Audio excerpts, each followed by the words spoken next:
I still want to lose like those last 10 pounds. And when I do try to focus on it too much, and then maybe I restrict myself too much, that's when the binge eating will kick in again. And like I've tried, like I'll get into these modes where I just like mindlessly eat, and like I've tried to do the push the food tapping and some other tapping, just tapping on like the emotions. I think it's mostly the inner critic saying, well, you're not going to get to your goal weight if you're going to eat like this, and oh my God, you just ruined it, and now you're going to be fat, and then it just leads, just spirals down.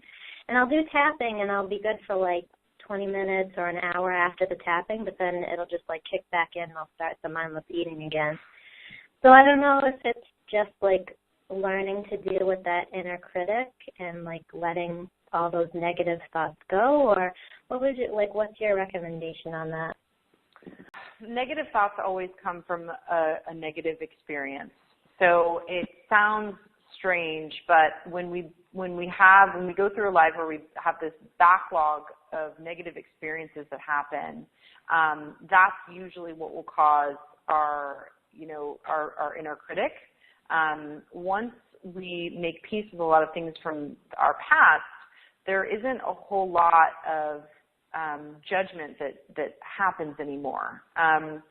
So when you're doing the echo tapping, are you actually going back in time and healing the little child, or is it not working very well for you?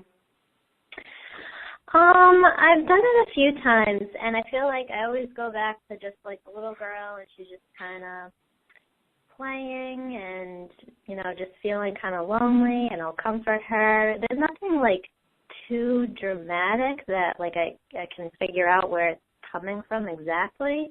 It's almost kind of like just the same kind of thing. But okay. So when you have a reoccurring thing that keeps popping up in echo tapping, that actually means that there's a bigger issue there that needs to be addressed in a different way.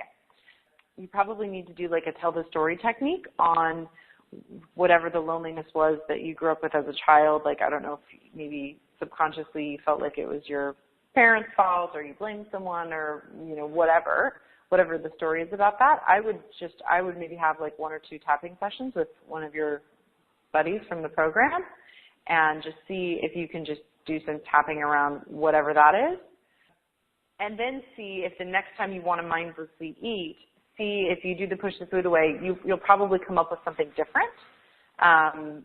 Because you will have resolved that period. Usually when something comes up over and over again, it just means that there's something there that you can't get to on your own and that you need somebody's help with.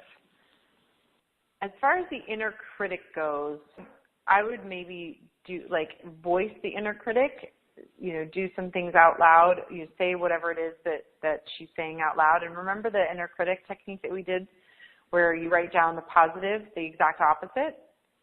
Yeah. I would do that a few times and just tap through that. You have to kind of do it a little bit, you have to do it a little bit often in the beginning, but then if you do it, 5 or 6 times, you'll notice a big shift in your inner critic's voice. So I would just commit to doing it like every time you've got an inner critic, thing happen, just commit to doing it every time for like the next week or something. And then take a break and just see, what's different.